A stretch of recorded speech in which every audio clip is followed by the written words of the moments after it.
in your glass, and the girls will come real quick. Greenwood.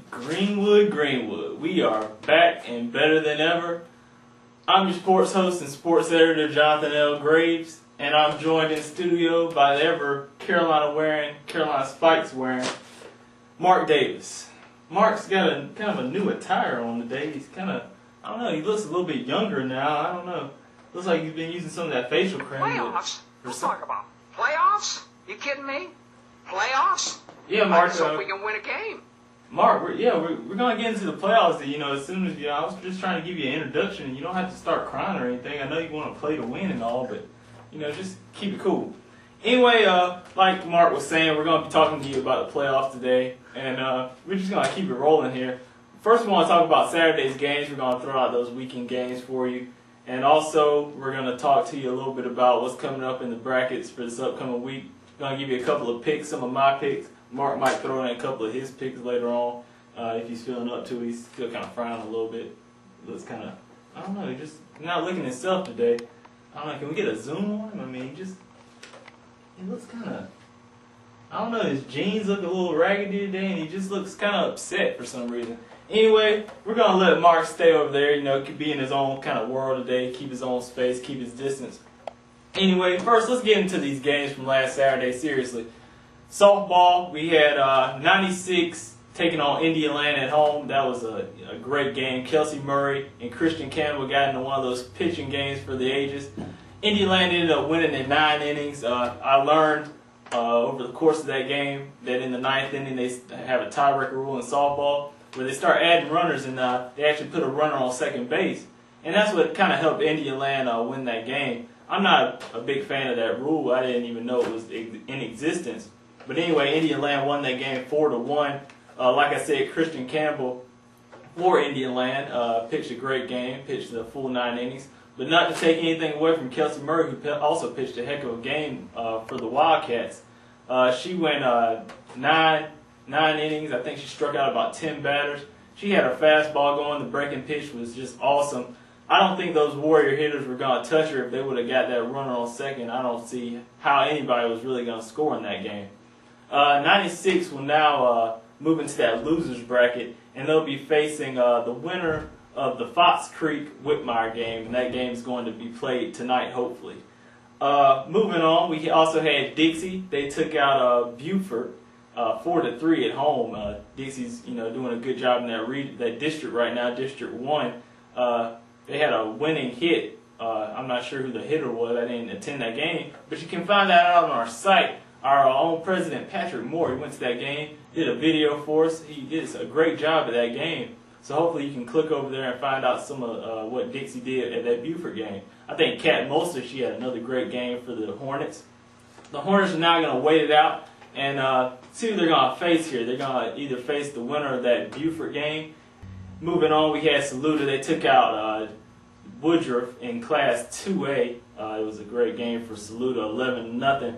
The big three, as I like to call them, Kayla Latham, Andrew Yarborough, and Kobe Martin all had big games. Martin had a great game on the mound. She had 13 strikeouts out of the 17 total batters that she faced. So she was mowing them down, mowing those Wolverines down.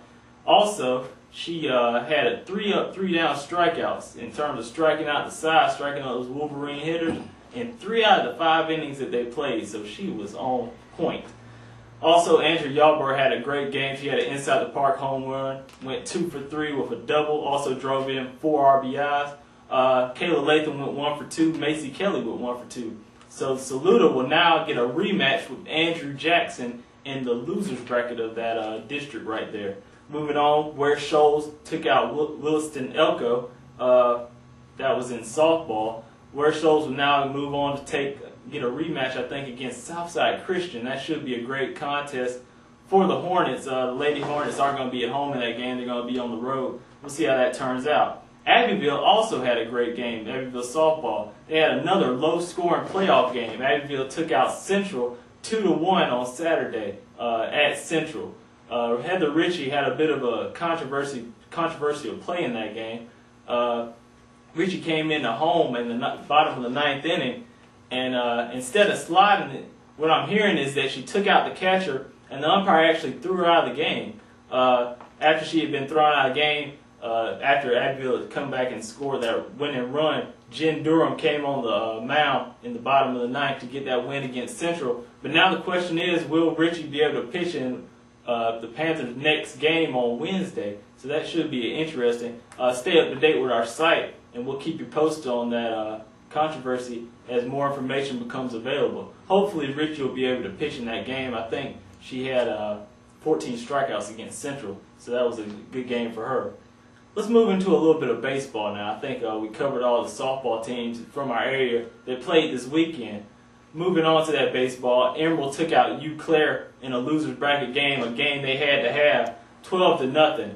Derek Moore was the winning pitcher, and he had a great game. He went 7 scoreless innings. John Woolston and Holden Humphreys were the leading hitters for the Vikings. The Vikings will now take on the Class 2A state champs from last year, Gilbert, on the road tonight at 6:30. Moving on, we had Rock Hill. They took out Greenwood High. Greenwood High season is now over. The Eagles had a strong performance from Powell up until that 6th inning when Josh Bowers for Rock Hill got into a 3-run homer over the center field fence that propelled the Rock Hill to a victory, 5-2. Good luck to the Eagles going on, moving forward in the future. Hopefully they'll continue to grow and use this as a learning experience. I know they snuck in there as the last playoff spot for that district, and now maybe they understand the importance of home field advantage in the playoffs. The Eagles had some mighty big struggles on the road this year. Hopefully this will be used as a learning lesson for them. Moving on, we also had Ware Shoals. They took out Ridge Spring Monetta on Saturday, 12-2. Ware Shoals is now going to play, I think Southside Christian in baseball, I believe, but I'm not sure about that. Actually, I think 96 is going to play Southside Christian. We're going to find out who Ware Shoals is going to play, like I said, when we hang these brackets up, get you a little bit of feel of what kind of picks we're going with this week. Speaking of those 96 Wildcats, they took out a team on Saturday, Fox Creek, 10-4 in a must-win situation. It was a win or go home for the Wildcats. Ryan Slack pitched a great game, went 4 innings, and then Nathan Prater came on to pick up those last 3 innings. The Wildcats also had some big hits by Ryan Slack and Nathan Prater. They both had doubles, both 2-run RBIs, in fact, and Taylor Nunemaker had a big hit in the bottom of the 1st inning, and the Wildcats took a 5-0 lead in that 1st inning and went on to victory pretty easy. The Wildcats now get that rematch with the Southside Christian Sabres, and that's going to be a tough game for the Wildcats. Last time they played them, 17-6 in favor of Southside Christian, and that was at 96's ballpark. It's going to be interesting to see what they do tonight. Hopefully the Wildcats can pull it out. Moving on, it was the Bulls and the Celtics fans. We're going to go into a little professional sports. Bulls and Celtics Game 7 on Saturday night. I know I was watching. I've got a story right now up on my Monday column on the site. Go make sure you check that out to see what my thoughts were from that series. The Celtics ended up pulling it out in 7 games. It was a close series all the way. One of the best first-round series I've ever seen, and it definitely is going to go on my DVD collection from now until eternity. Also, moving on into some college news, I think some of our baseball teams are wrapping up. Lander lost a doubleheader to a team on Saturday, AASU. Lander finished off the season a little shaky. We'll now see if they get a bid to the NCAA Regionals. And speaking of the NCAA Regionals, the Lander golf team is actually down there right now. And to keep track of that, go on our site, click on that link for their tournament information, and maybe you'll see if those Lander Bearcat golfers will be doing anything big in the NCAA Regionals.